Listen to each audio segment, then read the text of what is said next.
It was Kamala Harris responding to what Trump had to say. And it was the same old show.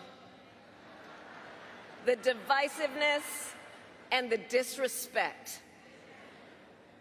And let me just say, the American people deserve better. The American people deserve better. So, Brianna, it's a different candidate, but the campaign strategy is the same, which is focus on Donald Trump, the man, focus on his divisive character, focus on the chaos. And this is probably what we're going to see more of over the next few months from the Democrats.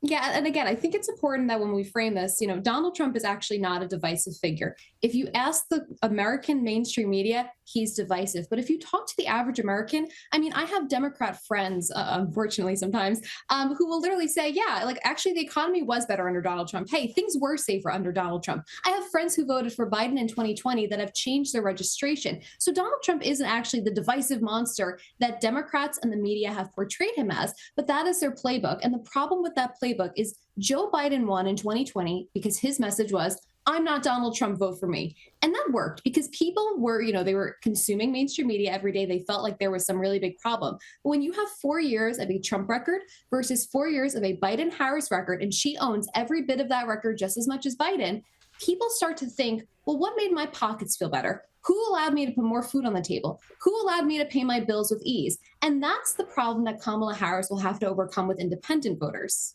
Yeah, and inflation and cost of living, of course, just a big issue in the US like it is for us here in Australia. Kamala is being criticised, though, for refusing to do any interviews with journalists. In the past, we've seen that journalists are able to easily pick her answers apart. She doesn't go well in those circumstances, but she can't avoid them forever, can she? No, but Kamala Harris has this really luxury or benefit right now is that most candidates would have had months in the public eye before the election, right? Joe Biden was technically chosen as the presumptive nominee back in February? I think our primaries ended maybe March. It was clear that he was going to be the nominee.